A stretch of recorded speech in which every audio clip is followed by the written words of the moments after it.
Assalamualaikum warahmatullahi wabarakatuh.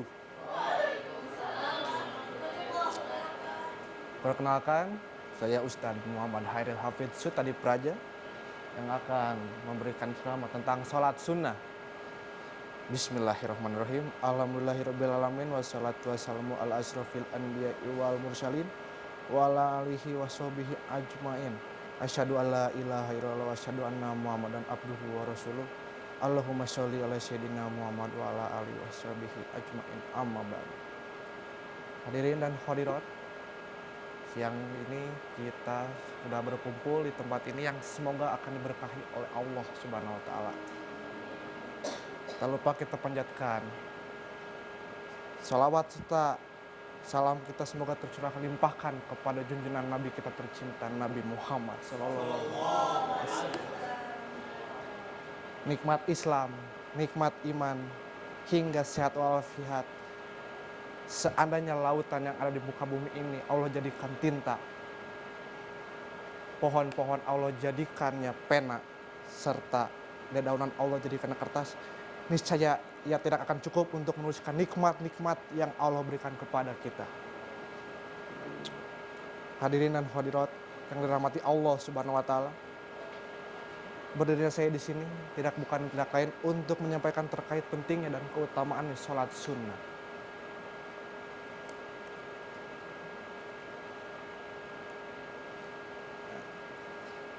Apa itu sholat sunnah? Sebagaimana yang kita tahu, sholat sunnah adalah sholat yang jika dilaksanakan mendapatkan pahala dan jika tidak dilaksanakan tidak akan mendapatkan dosa.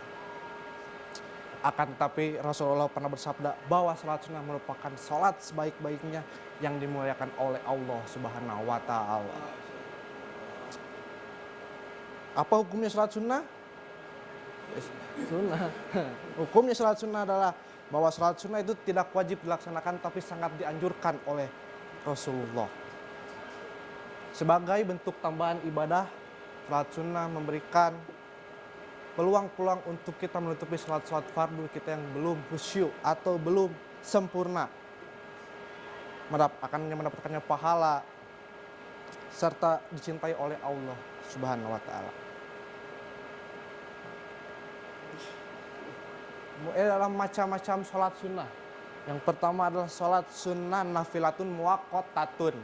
Sholat sunnah yang ada waktunya, yang terikat dengan waktu, seperti contohnya adalah sholat tarawih. Kita tidak bisa melaksanakan sholat tarawih di hari-hari biasa, melainkan bisa kita laksanakan di bulan suci Ramadan. Yang kedua adalah sholat sunnah yang ada sebabnya, baru sholatnya, yaitu adalah sholat sunnah mutaqaddim, seperti sholat sunnah tahiyatul masjid, sholat sunnah wudhu, dan tawaf. Ada sebabnya, baru ada sholatnya.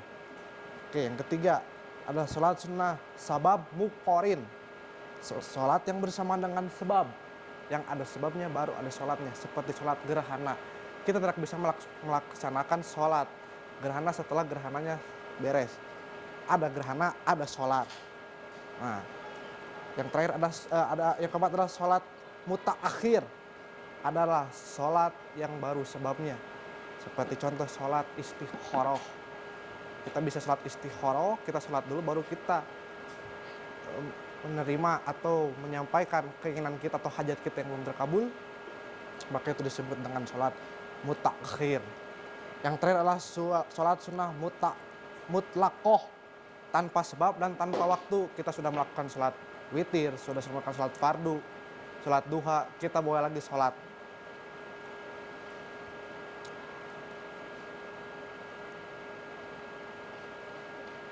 Keutamaan sholat sunnah, diangkatnya derajat di sisi Allah Subhanahu wa taala jika kita menjaga sholat 12 rakaat sunnah kita.